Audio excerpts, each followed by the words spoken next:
It all started about 40 years ago.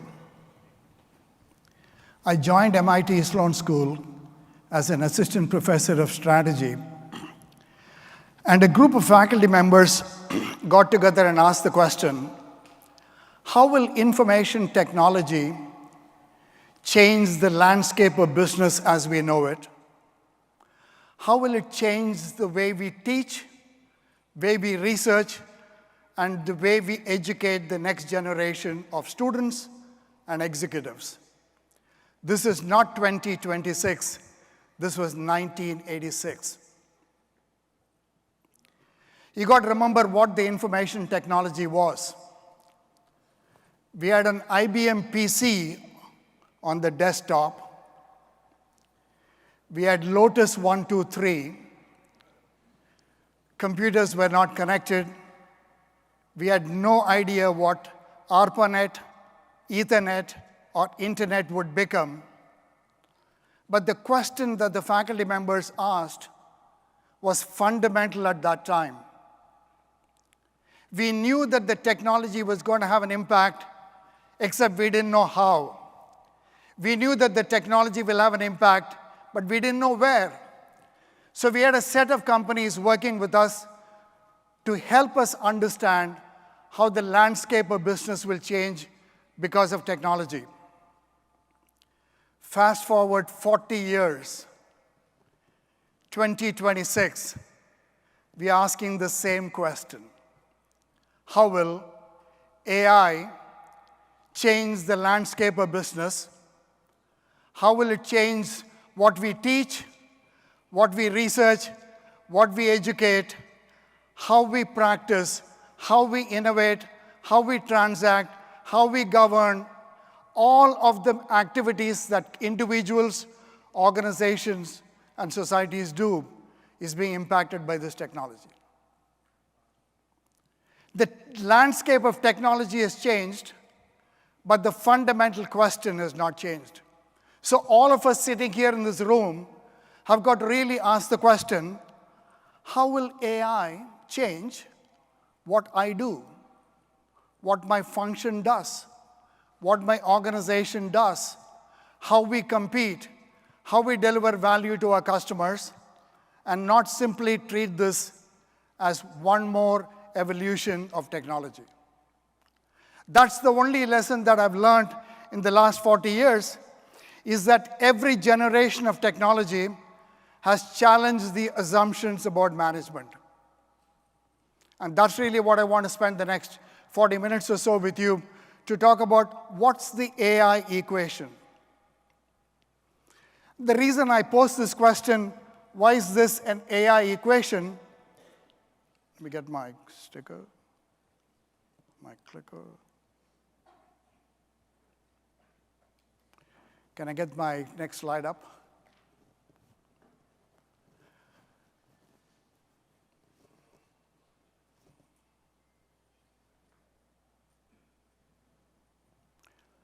This is part of the AI equation. So while the slide's coming up, the main issue is we are dealing with the technology that is challenging what is it that we as humans do.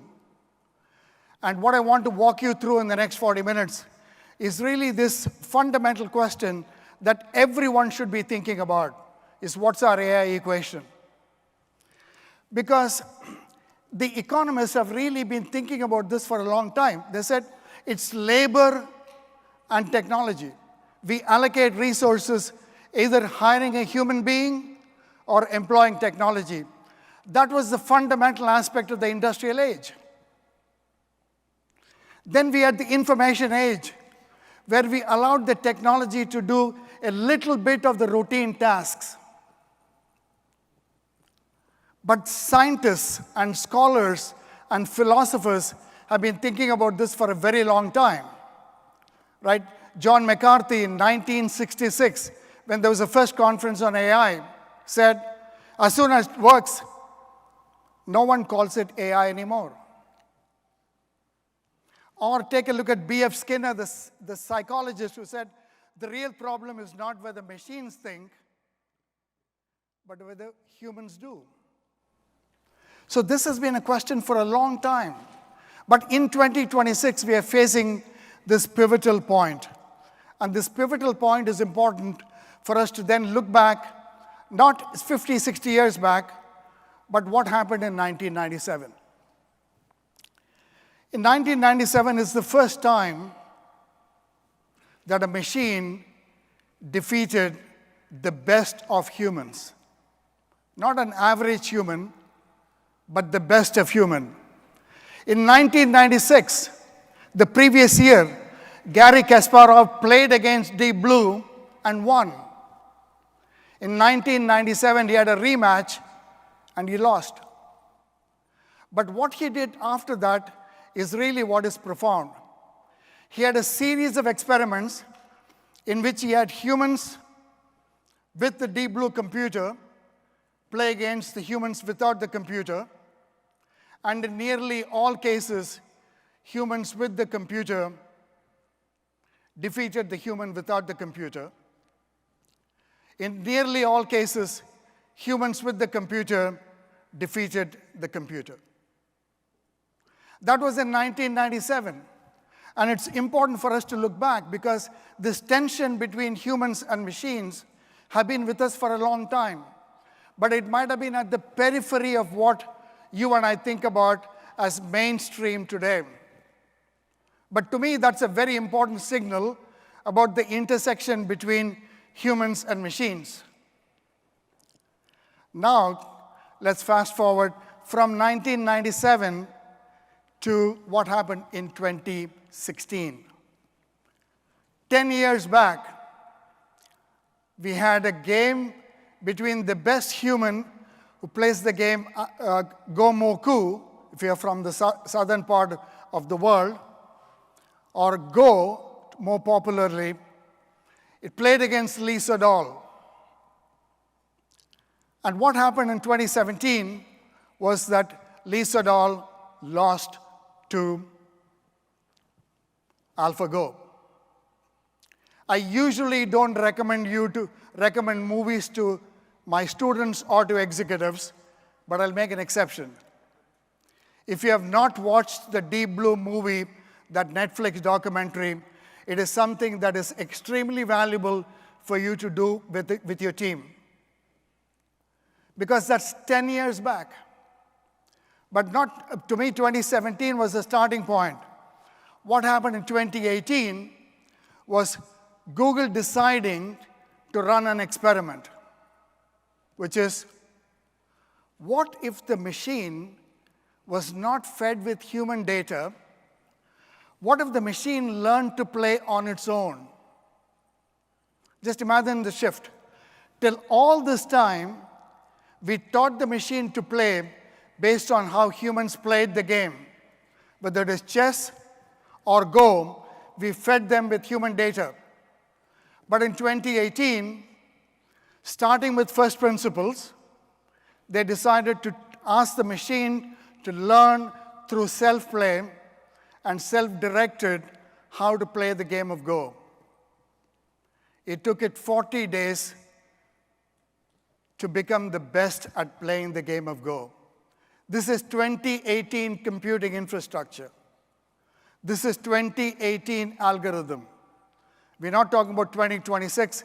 This is 2018. So what we see is an interesting shift that's been happening for a long time. So now we know that AI is everywhere. But the genesis of all this has been happening for the last 20, 25 years. Now we see these in these models. We see it visible with us because it's now in our smartphone. We see it visible because we interact with it. We see it visible because we speak to it. And you saw Ethan do a demonstration and show you what he's doing and what many others are doing. But at the same time, it is invisible in so many other things that we take for granted. These companies don't advertise in front of you that they're using AI, but it is invisible to everything that we interact with these companies and many more. Look at the recommendation on Netflix screen. 75% of what we watch on Netflix is based on the customization on the first screen. Even today, 75% of what we do is based on the first screen. That's AI. Their ability to predict, instead of predicting the next word or predicting the next song, they're able to predict what is it that you're likely to watch. And if you click on something, it's valuable feedback. And if you don't select anything that is on the first screen, it's valuable feedback. So AI is around us. In some cases, it's visible, like ChatGPT and Google Gemini. In other cases, it's invisible.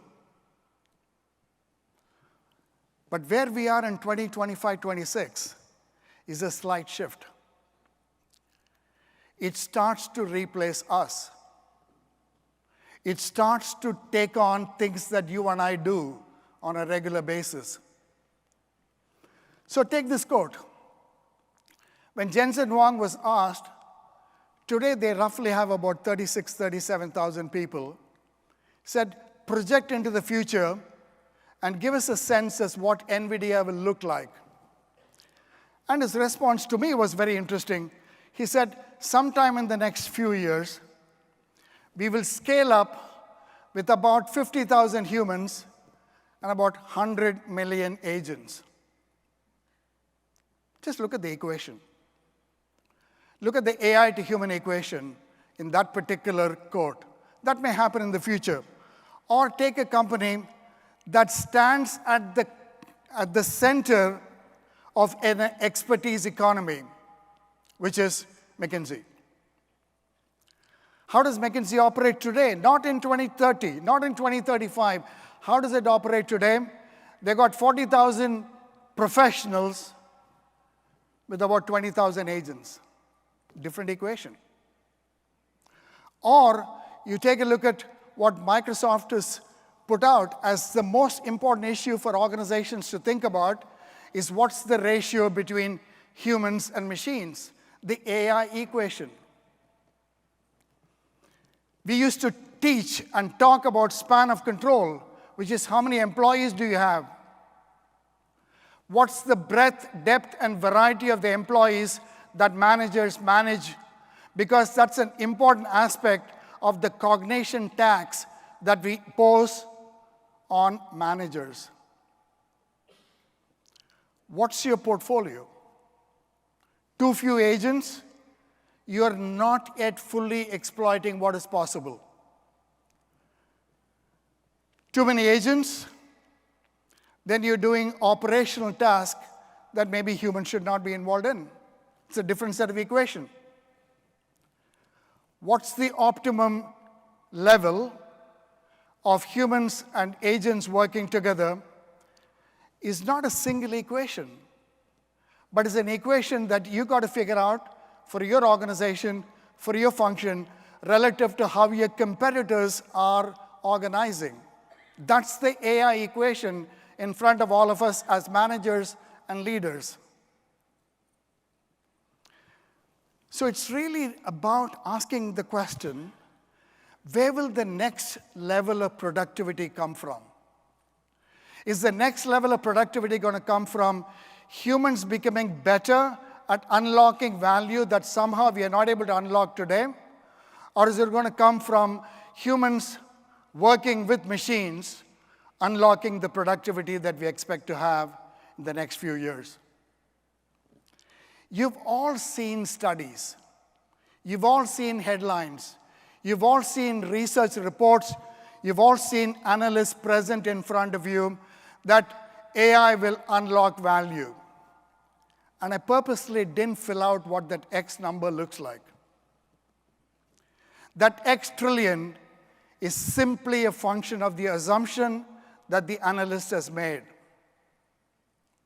Of course, it'll unlock value. But is it going to unlock by substituting humans for machines? Or is it going to augment and amplify what we can do with this technology? So the headlines are all there. But I'm not interested in the headlines at the macro level. I'm really interested in what is it that a company can do and what is it that an individual can do with this technology. Because if all we are doing is doing something a little bit more productive, and it doesn't change the dial, then we have invested literally trillions of dollars with very little returns for it, right? Look at all the angst today. All the angst today is, are we over-investing in that technology? Are we over-investing in AI compute? Of course, we are over-investing if we do not know how to design the organization to combine the best of humans with the best of AI. That's the equation challenge today. So we see all the headlines, but let me bring down to why this is important for us today. It comes down to two questions. How do people, individuals, humans, make the best use of AI? Individually, as sole entrepreneurs, individuals as small startup companies, individuals as professionals in large established organizations. So I put the onus on individuals figuring out how to use it. The second equally important question is, how do companies maximize the value? This is why my 1986 question is still valid. How do companies leverage the power of technology to unlock and unleash value, whether it was PC and software in the 1990s, or the internet in 2000, or the social mobile computing in the 2010 to where we are? The same question keeps coming back. How do individuals use the technology to maximize their role in the society, and how do companies maximize value? So let me introduce my AI equation for you. The simplest equation is additive. In the 2016 book, The Digital Matrix, I wrote, this is the automation zone. The automation zone is, give the machines the power to take decisions for you, provided you have designed it in such a way that you're comfortable with the outcome. The automation zone is actually automate all the activities that machines can do, provided you put guardrails to minimize the downside risk. We can do that today with AI. And much of what we see companies experimenting today is the additive zone, the addition as the equation. The second equation is the multiplication zone. The multiplication zone begins to think about the decision rights that we want to give the machines. The multiplication zone says, let the machines do the heavy lifting, but the humans will ultimately decide. So I don't want to give the decision rights to the machine, but I want to give the rights for the machine to actually analyze the vast set of data that's inside my company or in the extended ecosystem, but to then allow me the decision right to make the final choice. That's the multiplication equation, or the augmentation zone. A radiologist may have the machine doing all the heavy lifting, give a final set of options, 80% likelihood of A, 11% likelihood of B, the rest a likelihood of C, and the radiologist decides. We're not letting the machines decide, or not yet. The third equation is exponential. The exponential equation is where we start to truly unlock that value that all the analysts and all the research is starting to highlight for us. The exponential does not take the human as a limiting function. The exponential starts by saying, What if it is possible for us to work with machines to solve the problems that are not yet solved for the humanity? Can we get personalized education at scale and affordable? Can we get personalized healthcare that is proactive and affordable? Can we identify and unlock all the value in the physical world that today is not solvable because it's too expensive or too not unknowable? So we got three equations. We got the addition equation, the multiplication equation, and the exponential equation. Now let's drill that down in a little bit more detail. Most of the examples that you see, I'm sure if I came around to ask each one of you to give me the best example that you have today of AI use in your company, you'll give me one of those that I will easily categorize as the additive equation, humans plus machines. Netflix gives me a recommendation, I decide. Apple tells me I should exercise, I exercise. This is the easy part. This is the easy part because it doesn't challenge what is it that we do as humans. And if you take that idea a little bit further, you get to this interesting notion that this addition doesn't simply operate at the individual level. The addition starts to operate at the team level. The addition starts to operate at the enterprise level. We create enterprise systems that allow humans and machines to work alongside, automating. We make the teams more productive. We make the individual more productive by essentially making it easy for us to take those decisions. Additions help us work fast, but not fundamentally different.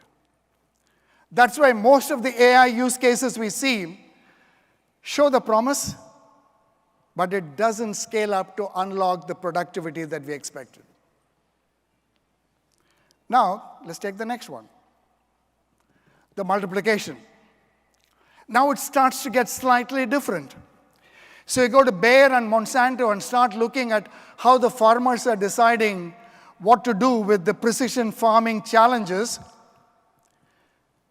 You see field view as helping the farmer to be much more productive than the additive zone that we've seen before.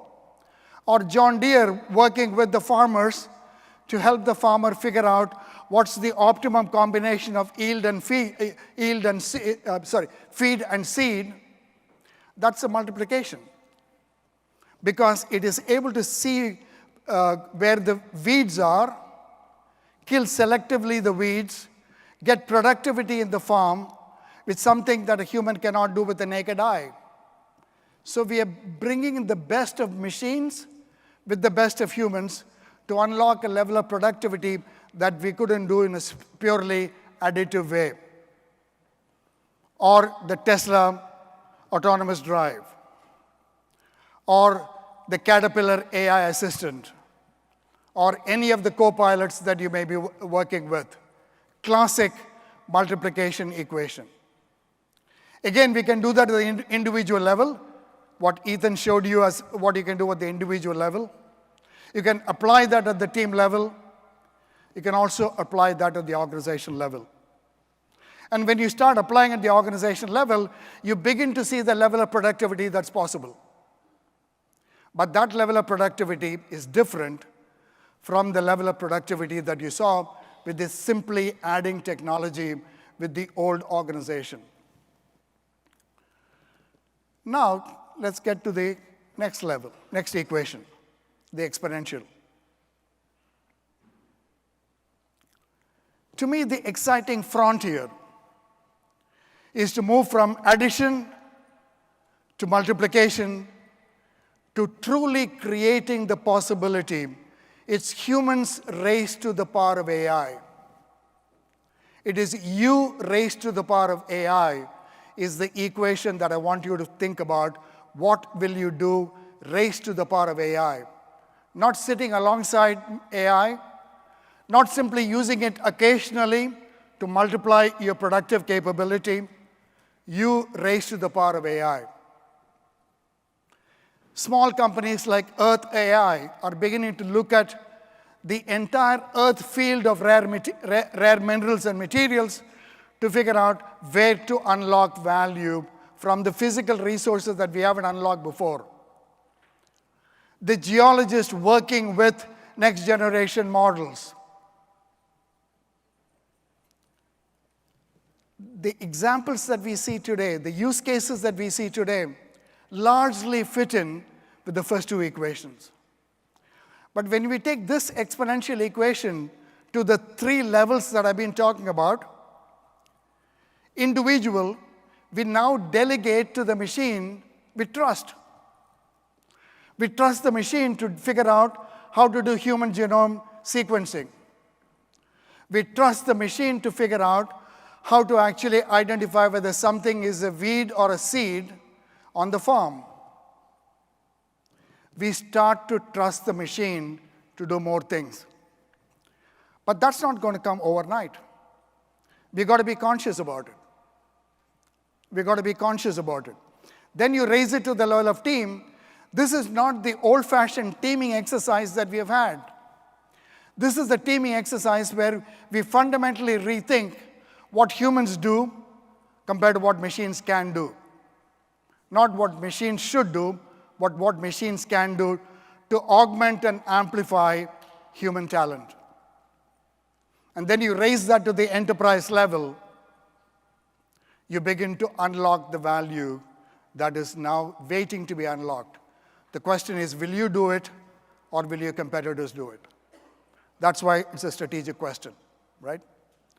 So when you now take the three equations and operate at the three levels, at the individual level, we are beginning to now see the level of productivity that's possible. AI, for the first time, makes expertise accessible that refines the decisions in real time. That's why real-time context intelligence matter. Because humans cannot be working with outdated intelligence.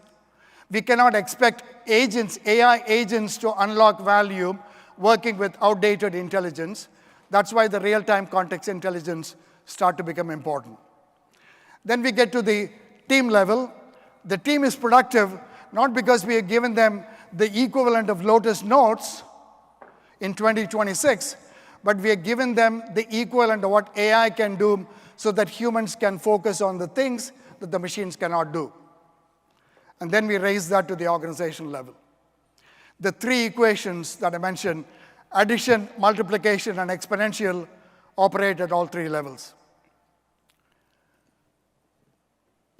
When I've been explaining these ideas to companies, the question automatically comes up, is it a progression? While some companies are still stuck in the additive, should we be leading with the exponential, the exponential equation? The answer is it's not a progression. We need all three levels to operate, all three equations to operate at all levels. Why? Because the moment you're starting to focus on the exponential, there'll be new technology that you can only experiment at the addition level because it's uncertain, it's unproven. So we've got to come back and work with the use case in a sandbox. So think of the three equations operating simultaneously inside your organization across the three levels. Some individuals would be very comfortable working with the exponential, while the rest of the organization, the rest of the humans are more comfortable working with additions and multiplication. I don't want to push to say everyone at all levels should be working at the exponential level. But the fundamental thinking is humans raised to the power of AI.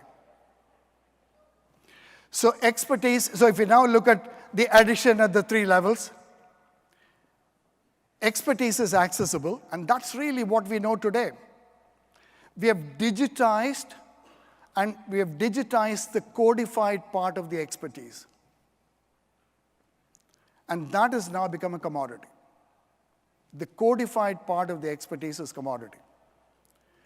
But the value is not fully realized because we have not created the workflow to fully make use of the digitized, codified knowledge. But we can do that with the addition as the equation. But to me, the exciting frontier are the next two.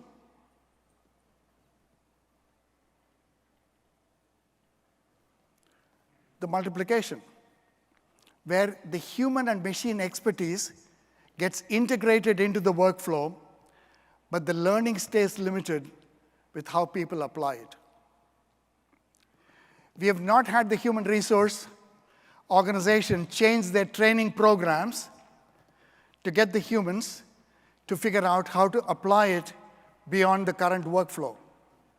So we know what the technology can offer, but we haven't fully realized value because the organizational logic is still limited. Then when we get to the third part, which is the exponential, now expertise is accumulated, expertise is connected, expertise is combined across the silos, across disciplinary boundaries, across enterprise boundaries, that allows us to truly unlock value. And we are able to do that at scale. We are able to do that across industries. And we are able to do it at speed that would have been unthinkable just even 5 years back. So what's the crux of what I've tried to share with you for the last 20 minutes? The crux is actually very simple. The crux is we now have machines that can work with us, work for us, and also work against us. It's left to us to figure out how best to exploit the power of these machines.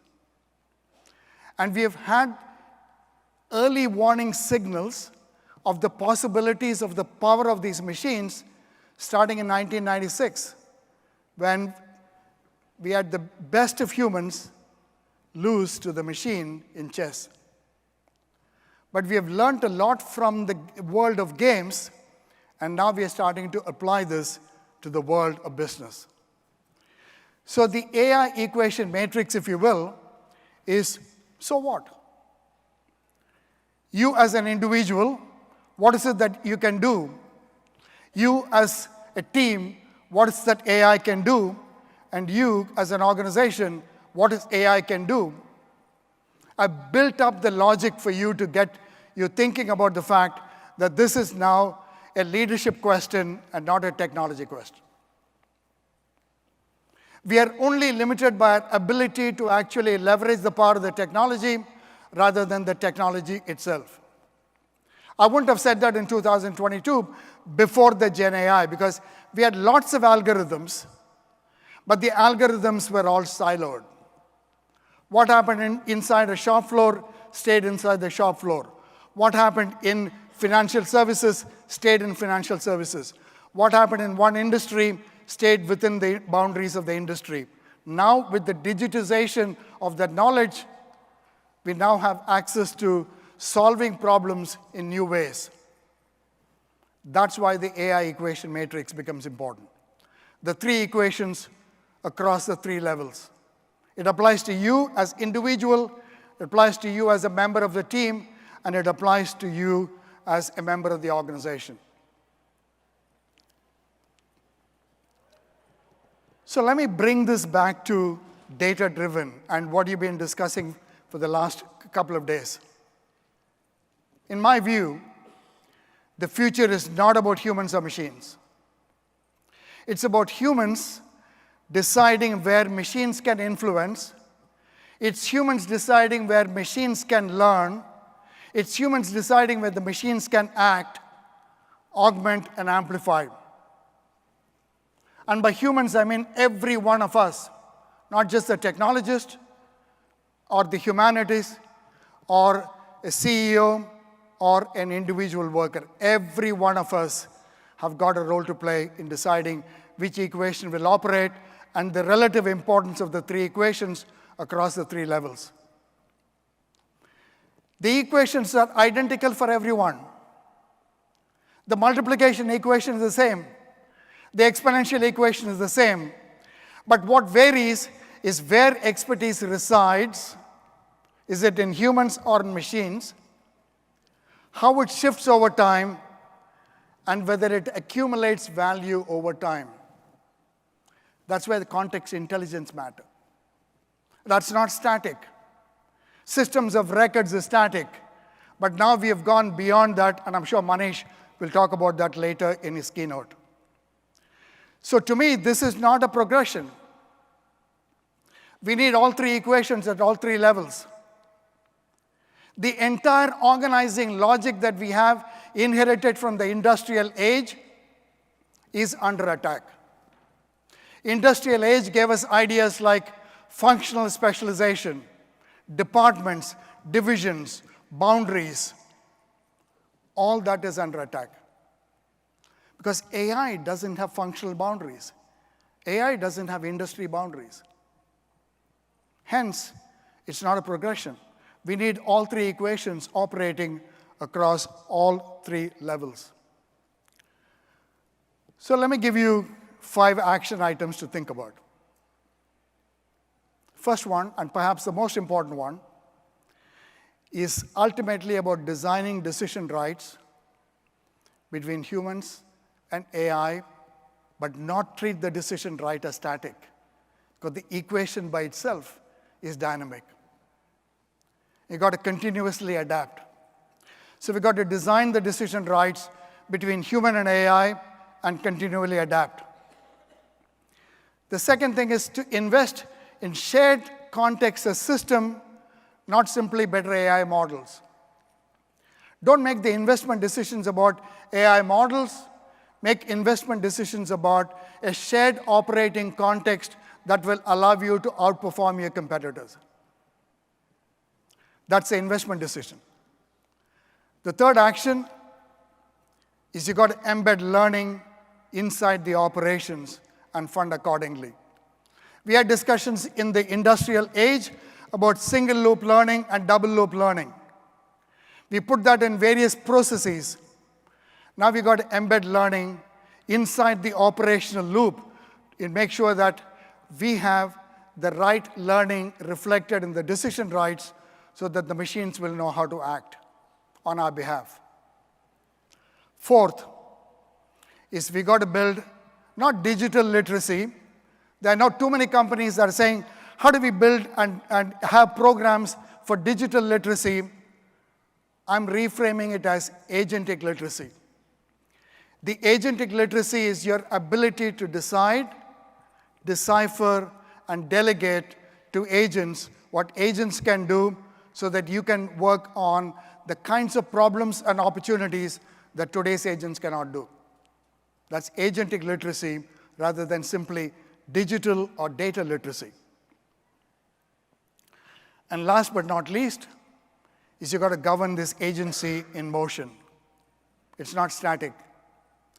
The risk-return trade-offs, and I don't have to spend a lot of time with you on the risk-return trade-off, but that's extremely important. So you've got to govern this agency in motion across a different time horizon. So let me leave you with one thought. The thought is, the last 5 to 10 years, I've spent a lot of time looking at business cases, use cases, and the investment thesis with data, digital, and strategy involved. What I find across the board, maybe I'm limited by the companies that I've worked with, but what I've found across the board is companies have phenomenal processes to manage Horizon 1, the next 2 years. Because we know how to optimize today. And we take technology and optimize today's processes. We take technology and superimpose it on the current organization. We know how to make the business case work. And we're doing the same thing with AI. Then the same set of companies put a set of skunk work teams to work on Horizon 3. They go off to Silicon Valley, they go off to Beijing, they go off to Bangalore, whatever the places might be, and work largely disconnected from the current operation and start to invent the future. You know many companies. I've studied many of them. That's an exciting area for the dreamers to work. They dream what is possible in the future, disconnected from current reality. This is what gets to the headlines. This is what gets written up, and these are the case studies that we teach. Horizon 1 is all about optimization. Horizon 3 is all about invention. The biggest problem is the messy middle. The biggest problem is the messy middle is because you need to not think of this as a forecasting exercise of what the future will be, but you got to think about this equation as a backcasting exercise. And what do I mean by backcasting? Once you know what the world will look like in 2030, when are you going to make the break from where you are to where you need to be? If you believe that the future is not an extrapolation of the past, if you believe that the current success is not a guarantee for future success, you got to make the break point. Successful companies fail because they overinvest in what they are good at today and underinvest in what they need to be good at tomorrow. So your biggest leadership challenge is to make that break. Break from what has made you successful to what you need to be good at to be successful in the future. That's a Horizon 2 challenge. So when you look at these equations across, you realize that what you have put in place is optimizing today very well. You also feel comfortable that you got these innovation teams thinking about the future, or what Ethan calls as the lab. To me, as a strategist, as an organization theorist, the biggest challenge is in the messy middle. Your ability as a leader to make the break of things that are working very well that are no longer going to be relevant in the future. The current competencies that are no longer going to be relevant in the future. Can you make the break? Which means you got to fold the future back in, not project the future. What do I mean by folding the future? Once you know what the agentic world will look like with an exponential equation working across all three levels in the future, what's the optimal equation of humans and machines in 2030, folded back to 2028, folded back to 2027. At the same time, you got to build the bridge from today. There's a lot that you're good at today that you want to carry forward, but not everything that you're good at today you need to carry forward. You got to build the bridge to selectively carry what you're good at today forward and make the break and start experimenting and adapting what the future would look like. So the biggest challenge for you is this. So what's holding companies back? Most organizations treat AI as artificial intelligence, something that thinks for us, separate from us humans. Look at the word. Look at the two words, artificial intelligence. That's separate from us. That's what is holding companies back. The real challenge, in our view, is agentic intelligence. We are taking the two alphabets, A and I, and instead of calling it artificial intelligence, we would like you to think of this as agentic intelligence. Human intelligence and machine intelligence wrapped together tight across the three equations, across the three levels. In our view, agentic intelligence will emerge as the contemporary counterpart to all the discussions about organizational intelligence that became the driver of competitive advantage in the industrial age, that gave rise to management as a discipline. Management as a discipline came about because we focused on organizational intelligence, and the only people that are good at managing organizational intelligence were humans. We believe that we got to go away from organizational intelligence and start embracing the idea of agentic intelligence, where the separation doesn't exist, where there's no difference between human intelligence and machine intelligence. If you think of this as what I said earlier, U raised to the power of AI. Because ultimately, we're still going to be humans on Earth or on Mars, but it's going to be us raised to the power of AI. So we didn't stop just creating the 2 words. We wrote a book about it. So I'm going to invite Manish, who co-wrote the book with me, to join up on stage and maybe give a few thoughts on why we decided to write this book on agentic intelligence. Manish. Thank you, Venkat.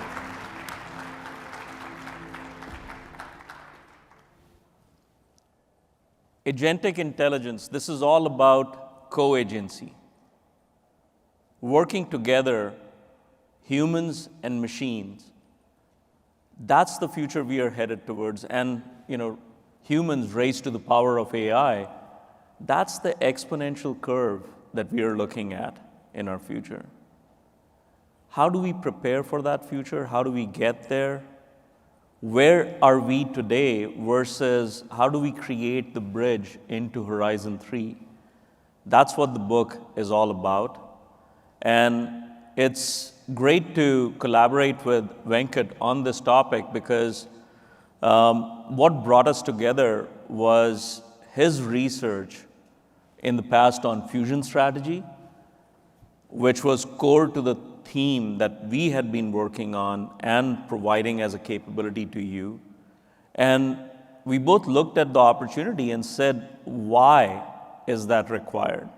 What is the benefit that it's going to drive?